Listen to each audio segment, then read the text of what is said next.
오늘 날이 많이 춥습니다. 어떻게 하루 잘 보내셨습니까? 네, 추운 날씨에도 불구하고 또 이렇게 늦은 피곤한 시간에도 불구하고 예배 자리에 나오신 모든 분들을 주님의 이름으로 환영하고 축복합니다. 또 아까 기도 드린 것처럼 이렇게 영상으로 예배 드리시는 모든 분들도 이 예배 가운데 또 귀한 영광과 은혜 함께 체험하시길 소망합니다. 우리가 오늘 함께 보는 말씀 8장 말씀이죠. 이 8장 말씀은 우상에게 바쳐진 재물을 어떻게 다루어야 하는가 이에 대한 말씀입니다. 먼저 1절 읽어볼까요? 우리 같이 한번 1절 말씀 다시 한 목소리로 읽겠습니다. 우상의 재물에 대하여는 우리가 다 지식이 있는 줄을 아나 지식은 교만하게 하며 사랑은 덕을 세우나니. 이 1절 말씀을 보면 이 8장이 무엇을 말하려고 하는지 알 수가 있죠. 이 8장은 우상에게 바쳐진 재물을 어떻게 취급하느냐 그것을 다루는데 거기에 두 가지 방식이 있음을 보게 해줍니다. 한 가지 방식은 지식으로 대하는 방식, 또 하나는 사랑으로 접근하는 방식입니다. 우상의 재물을 어떻게 취급해야 하는가? 지식으로 접근하는 방식, 사랑으로 접근하는 방식, 이 두 가지를 살펴본 후에 우리가 어떤 방식을 왜 따라야 할 것인가 함께 생각해 보고자 합니다. 먼저 이 문제가 논의되어지는 이 상황, 이 고린도 지역의 상황에 대해서 먼저 생각해 보려 합니다. 고린도가 어떤 지역이었는가? 예전에 우리 고린도서 1장 시작할 때부터 여러분과 함께 말씀 나눴었죠. 이 고린도는 상업적으로 번성한 도시였다. 또 정치적으로 중요한 도시였다. 또 철학이 발달한 그런 그리스의 도시였다. 여기에 두 개의 항구를 가지고 있었는데 그 덕분에 교역이 발달하고 그렇게 상업이 발달한 항구 도시, 그런 배경으로 인해서 또 종교적으로 문화적으로 번성하고 그러면서 또 아주 방탕하고 폐륜적인 도시였다 했습니다. 그 가운데 우상을 섬기는 문화들이 있었죠. 우상을 섬기면서 그 이방 신에게 제사를 드립니다. 그런데 그 제사를 드릴 때 그 제사에 쓰여진 음식이 있었죠. 그리고 그 제사를 드리고 남은 음식이 있었습니다. 이 우상에게 드려지고 남겨진 음식, 이 음식들은 이제 신전에서 그 이방 신들을 섬기는 신전에서 먹게 되는 경우도 있고 또 주변에 전해져서 먹게 되는 경우도 있고 또 남는 음식은 시장에 넘겨져서 팔리기도 했었을 것입니다. 어떤 그리스도인들이 이렇게 생각했죠. 내가 이것을 먹게 되면 큰일 난다. 모르고 먹을 수도 있잖아요, 그렇죠? 그 음식이 나온 현장을 보지 않았다면 뭐 시장에서 건넌 걸 사다 먹는다든지 아무튼 내가 이 우상에게 바쳐진 이 재물을 내가 먹는다면 그것은 내가 이교 숭배에 동참하는 일이 되고 그것은 하나님께 큰 죄가 된다. 그래서 우상 숭배에 동참한다 여겨서 우상에 바쳐진 재물을 먹는 것을 아주 조심하는 사람들이 있었습니다. 그런데 또 다른 그리스도인들은 그렇게 생각하지 않았죠. 아니다, 상관없다. 예수님 안에서 우리가 모든 형식적인 것들로부터 자유를 누리게 되었다. 음식은 무엇을 먹든지 그것은 하나님 앞에 신앙에 있어서 문제가 되지 않는다라고 생각하는 그리스도인들도 있었습니다. 이 사람도 예수님을 믿는 그리스도인, 저 사람도 예수님 믿는 그리스도인인데 같은 그리스도인인데 이 같은 문제, 우상의 바쳐진 재물을 어떻게 먹을 것인가, 이 같은 문제에 대해서 다른 답을 가지고 있었습니다. 바울은 이에 대해서 오늘 본문을 통해 조언을 전해주고 있는 것입니다. 방금 전 말씀드린 것처럼 바울은 우상에 바쳐진 재물에 대해서 지식으로 접근하는 방식, 또 사랑으로 접근하는 방식을 설명합니다. 먼저 우상에게 바친 재물을 어떻게 취급하느냐, 먼저 지식으로 접근하는 방식 살펴보겠습니다. 우리 4절 말씀 같이 보겠습니다. 함께 읽습니다. 그러므로 우상의 재물을 먹는 일에 대하여는 우리가 우상은 세상에 아무것도 아니며 또한 하나님은 한 분밖에 없는 줄 아노라. 지식이죠. 아노라. 우리가 알고 있는 것이 이것이다. 무엇이죠? 우리가 알고 있는 이것은 세상의 우상은 아무것도 아니다. 우리 그 아래 8절 하나 더 같이 보겠습니다. 우리 8절 말씀 같이 읽습니다.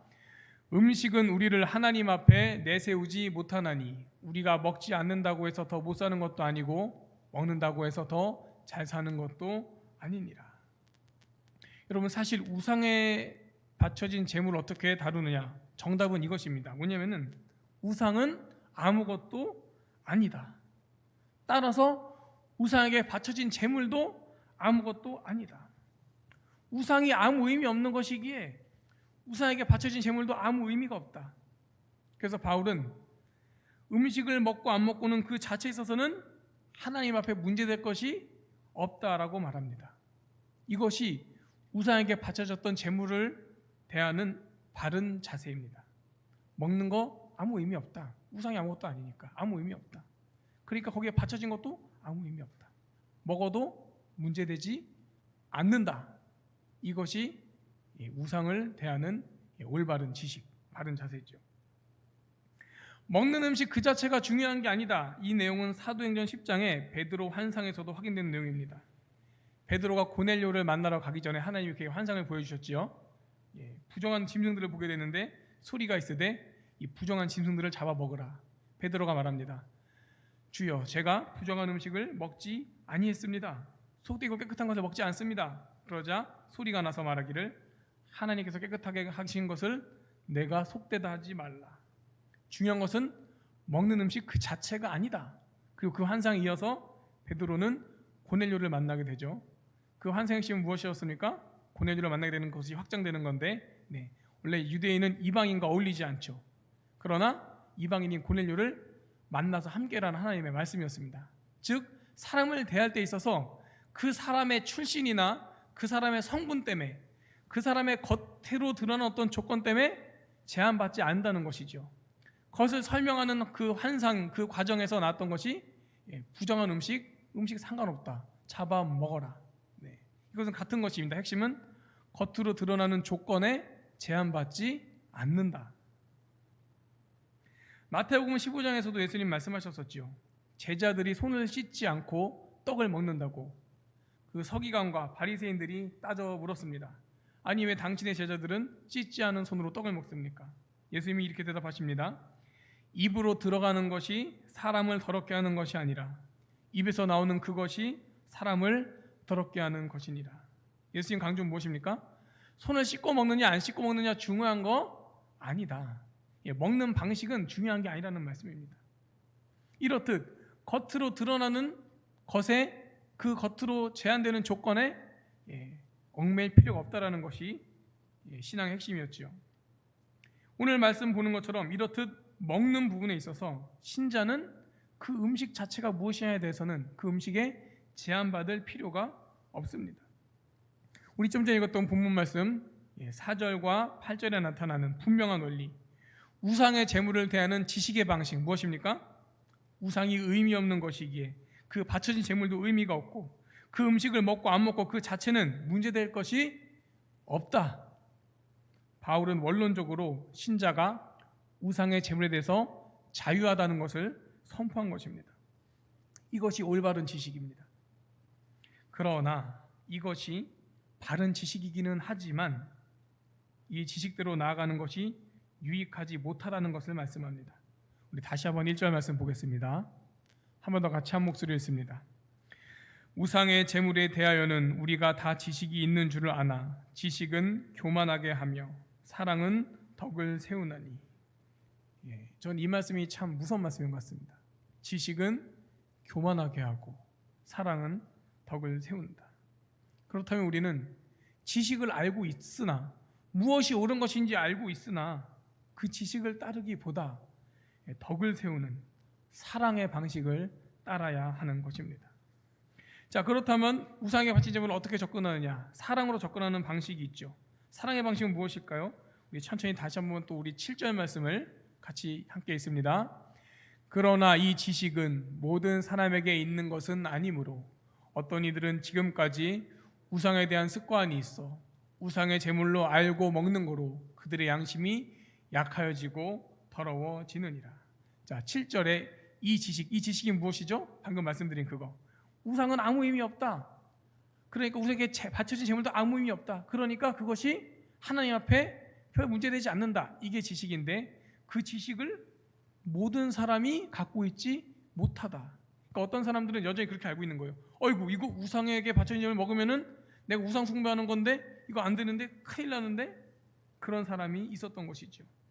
그렇게 걱정하는 사람들 앞에서 나는 상관없어. 뭐가 문제가 돼? 문제 없어. 네가 뭘 몰라서 그러는 거야. 이거 우상에게 바쳐지든 안 바쳐지든 아무 상관없는 거야. 네가 뭘 모르는 거야 하면서 그런 사람들 앞에서 막 우상의 제물을 먹는다면 그 모습으로 인해서 저 지식을 소유하지 못한 사람들, 우상의 재물에 대해서 심각하게 고민하는 사람들이 시험에 든다는 것이죠. 저거 먹으면 안 되는데 저 사람들 먹네? 그것이 그렇게 시험거리가 된다. 그래서 9절은 이렇게 경고합니다. 우리 9절 말씀도 같이 읽겠습니다. 그런즉 너희의 자유가 믿음이 약한 자들에게 걸려 넘어지게 하는 것이 되지 않도록 조심하라. 너희의 자유가, 우리 자유하죠. 예수님이 우리를 자유케 하셨잖아요. 아까 말씀드린 것처럼 어떤 겉으로 드러나는 형식과 조건에 얽매이지 않잖아요. 이 음식이 뭔가가 중요하지 않아요. 거기에 얽매이지 않아요. 그 자유가 있어요. 그러나 그 자유한 우리가 믿음이 약한 자들에게 걸려 넘어지게 되는 것이 돼서는 안 되도록 조심해야 된다. 나는 먹어도 괜찮다는 걸 알고 있다. 안 먹어도 상관없다. 먹어도 상관없다 알고 있다. 자유가 있다. 그러나 그 지식이 있다고 해도 그걸 먹는 내 모습으로 인해서 다른 사람이 시험에 들지 않도록 조심하는 것. 이것이 바로 우상의 재물을 취급하는 사랑의 방식입니다. 결국 바울의 결론은 이것이죠. 우상의 재물이 어떻게 취급되어야 하는가, 거기다 올바른 지식이 있는데 그래도 그 지식을 따르기보다 다른 사람들을 배려하는, 그것이 뭔지 잘 모르는 사람들을 위해서, 우상의 재물 때문에 고민하는 사람들을 위해서, 양심에 걸려한 사람들을 위해서 우리는 사랑의 방식을 따르는 것이 낫겠다. 여러분, 어느 방식을 더 좋은 방식으로 여기시겠습니까? 지식으로 접근하는 방식, 사랑으로 접근하는 방식. 바울은 사랑의 방식을 따르지 않고 지식의 방식을 따르는 경우의 문제를 강하게 지적합니다. 10절 11절 말씀입니다. 제가 읽어보겠습니다. 지식 있는 내가 우상의 집에 앉아 먹는 것을 누구든지 보면, 이 사람은 이제 먹을 수 있죠. 왜냐하면 자유하니까. 그것이 괜찮다는 지식이 있는 사람이요. 지식이 있는 내가 우상의 집에 앉아 먹는 것을 누구든지 보면 그 믿음이 약한 자들의 양심이 담력을 얻어 우상의 재물을 먹게 되지 않겠느냐. 그러면 내 지식으로 그 믿음이 약한 자가 멸망하나니 그는 그리스도께서 위하여 죽으신 형제라. 우상에 대해서 자유한 사람 막 먹죠. 근데 자유지 못한 사람이 있어요. 저거 먹으면 죄인데, 근데 저 사람 먹네? 먹어도 되는 건가? 저 사람도 믿는 사람인데 먹네. 나 먹으면 안 될 것 같은데 저 사람 먹으니까 나도 먹는다. 이 사람은 자기의 신앙의 양심을 무너뜨리게 되는 거예요. 이 사람이 그렇게 그 양심이 무너지면서, 신앙의 양심이 무너지면서 범죄하게 된다. 이어지는 12절은 더 무서운 편으로 이 문제를 지적합니다. 12절 말씀 제가 또 읽겠습니다. 이같이 너희가 형제에게 죄를 지어 그 약한 양심을 상하게 하는 것이 곧 그리스도에게 죄를 짓는 것이니라. 그래서 바울은 결단하는 것이지요. 그 결단은 무엇입니까? 우리 13절 말씀을 같이 읽어보겠습니다. 13절입니다. 그러므로 만일 음식이 내 형제를 실족하게 한다면 나는 영원히 고기를 먹지 아니하여 내 형제를 실족하지 않게 하리라. 바울이 왜 이런 고민하죠? 나는 영원히 고기를 먹지 않을까 한다. 왜 이런 고민을 하죠? 우상에게 바친 음식 먹으면 큰일 나서? 아니죠. 먹어도 별 상관없다는 것을 바울은 알고 있어요. 고기가 맛이 없어서? 아니죠. 바로 왜 고기를 영원히 안 먹겠다 고민합니까? 내가 그것을 먹음으로 인해서 내 형제를 실족하게 한다면, 나는 형제 실족을 막기 위해서 영원히 고기를 먹지 않겠다. 내 형제를 실족하지 않게 하겠다. 이것이 바울의 마음의 중요한 중심이었습니다. 바울이 만약에 사랑의 방식을 따르지 않고 지식의 방식을 따랐다면 그는 이렇게 말했겠죠. 사람들에게 말하면서, 여러분 왜 그렇게 마음 불편하십니까? 우상은 아무 의미 없습니다. 우상에 바쳐진 재물도 아무 의미가 없는 것입니다. 하나님 앞에 우리는 자유합니다. 그러니까 저를 보고 편하게들 드세요. 막 먹었겠죠. 아직도 그걸 모르세요? 괜찮다니까요? 얽매이지 마시라니까요? 아직도 그걸 모르세요? 그리고 막 먹고. 근데 바울은 그렇게 하지 않았던 것이죠. 왜죠? 그렇게 되면은 그 지식이 없는 사람들은 혼란에 빠지니까, 시험에 드니까, 자기 신앙의 양심이 불편하는데도 어떻게 하다가 따라하다가 그 신앙의 양심이 무너지게 되니까. 다른 사람을 실족해 하지 않기 위해서, 다른 사람들을 위해서, 그들을 배려해서 바울은 지식을 갖고 있지만서도 지식을 따르지 않고 사랑의 방식을 따라가려 하는 것입니다. 다른 사람을 실족하게 하는 것이 얼마나 중요한 죄인가. 본문 말씀 다시 한번 보겠습니다. 우리 11, 12절 아까 봤지만 제가 한번 더 읽겠습니다. 그러면 내 지식으로 그 믿음이 약한 자가 멸망하나니 그는 그리스도께서 위하여 죽으신 형제라. 이같이 너희가 형제에게 죄를 지어 그 약한 양심을 상하게 하는 것이 곧 그리스도에게 죄를 짓는 것이니라. 형제를 실족하게 하는 것은 중한 죄라는 겁니다.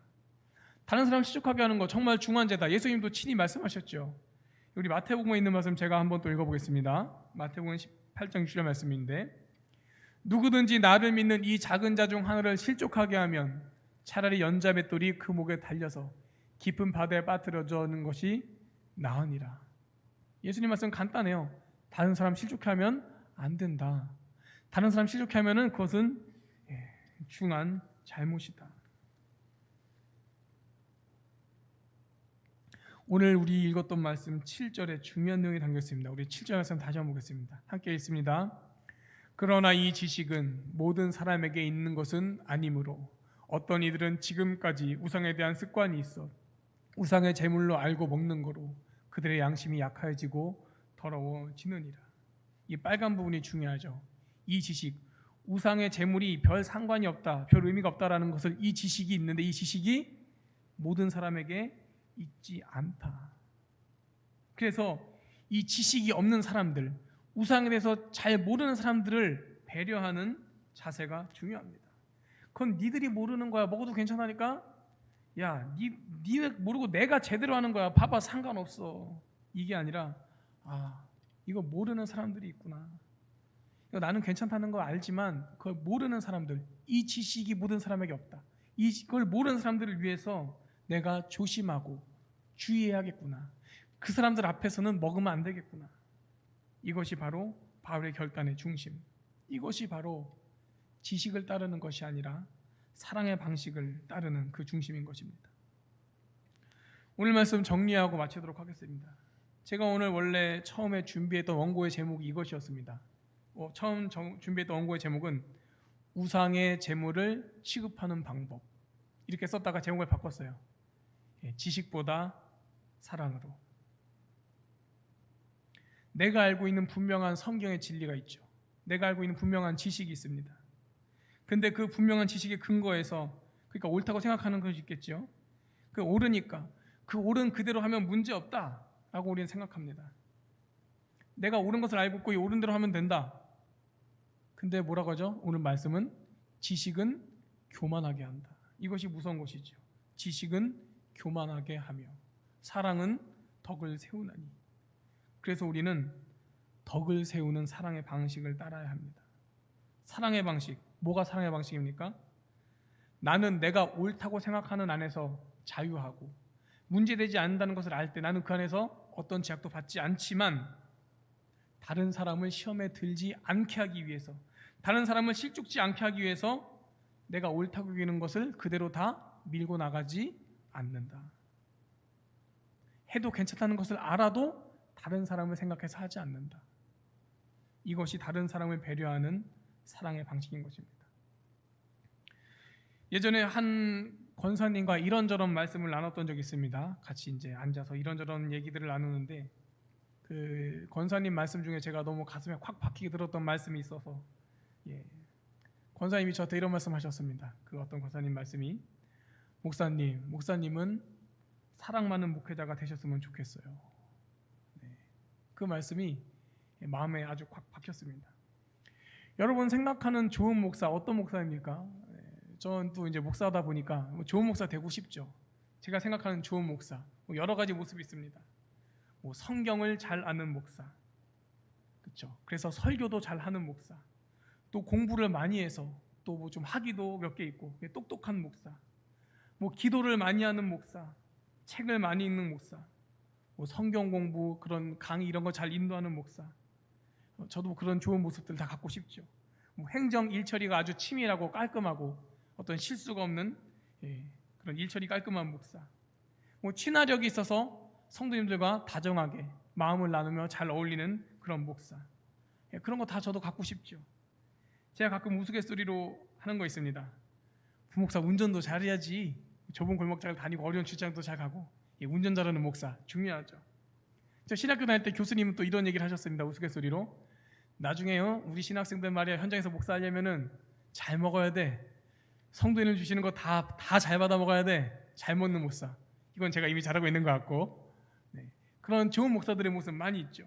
어떤 담임 목사님은 운동 잘하는 것을 아주 중요하게 여깁니다. 그래서 그런 교회는 부목사 모집 광고에 아예 이렇게 문구가 적어서 나옵니다. 부목사님 모십니다. 축구, 족구 잘하는 분 우대. 진짜 그렇게 공고가, 그런 문장이 나오는 교회도 있습니다. 저도 목사로서 이런저런 모습들 다 갖추고 싶지요. 나도 이런 목사 저런 목사 이런 거 다 잘하면 좋겠다. 그런데 그때 그 권사님 말씀이 정말 마음에 콱 박히더라고요. 정말 내가 추구해야 돼, 내가 가져야 할 목사의 모습은 무엇인가. 목사님은 사랑 많은 목사가 되셨으면 좋겠어요. 그래, 나는 사랑 많은 목사가 되자. 성경을 잘 아는 것도, 똑똑한 것도, 일처리 잘하는 것도 다 성도들을 잘 섬기고 교회를 잘 섬기기 위함이 아니겠느냐. 행정 일처리 잘하는 거, 기도 열심히 많이 하는 거, 뭐 운전 잘하는 거, 운동 잘하는 것도 결국은 다 성도들 또 교회를 잘 섬기기 위함이 아니겠느냐. 그러니 성도들 더 사랑하고 교회를 사랑하는 목사가 되는 게 좋겠다. 바울이 바로 이 사랑 많은 목회자였던 것 같습니다. 바울은 우리가 아는 것처럼 성경에 많은 인물들 중에 정말 지식적으로 뛰어난 부분에 갖고 있었죠. 우리 바울이 성경 인물들 중에서 눈에 띌 정도로. 회심 이전에도 바울은 당대 최고의 랍비였던 가말리엘이라는 사람의 밑에서 공부를 했습니다. 회심 후에 그는 신약 성경의 절반 정도를 썼고, 또 그 기록들 안에서 우리 믿고 있는 이 신앙의 진리 체계를 정리해 내었지요. 그렇게 지식이 뛰어났던 바울인데 정작 그 자신은 무엇을 강조합니까? 지식은 교만하게 하며 사랑은 덕을 세우나니. 우리가 신앙생활의 현장에서 어떤 방식을 따를 것인가? 지식으로 아니면 사랑으로? 제가 아까 그 권사님 말씀이 마음에 와닿았던 이유는, 제가 지식을 가지고 때론 막 성도님들의 모습이나 교회 돌아가들이 너무 못마땅한 거예요. 아니 저분은 왜 저렇게 하는가? 저것이 성경적으로 옳은가? 하면서 막 그분을 막 앞에서 대놓고 막 하지 못해도 막 속으로 정죄하고, 때론 비난하고, 때론 판단하고, 교회 돌아가는 것들도 아니 이것이 뭔가, 이게 옳은가? 왜죠? 내가 옳다고 알고 있는 그 지식이 있는데 거기 어긋나니까 막 혼자 열내고 분노하고 비난하고 정죄하고.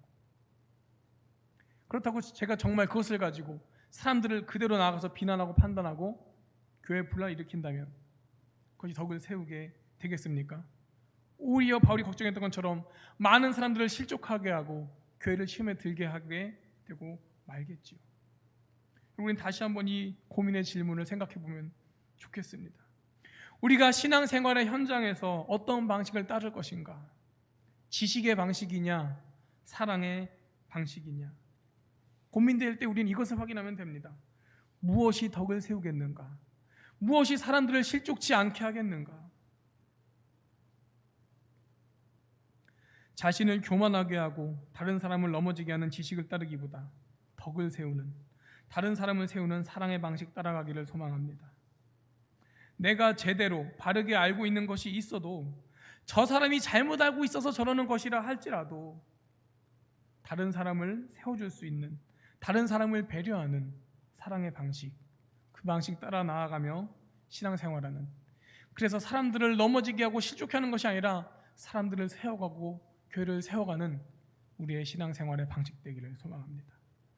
함께 오늘 말씀 생각하며 기도하도록 하겠습니다.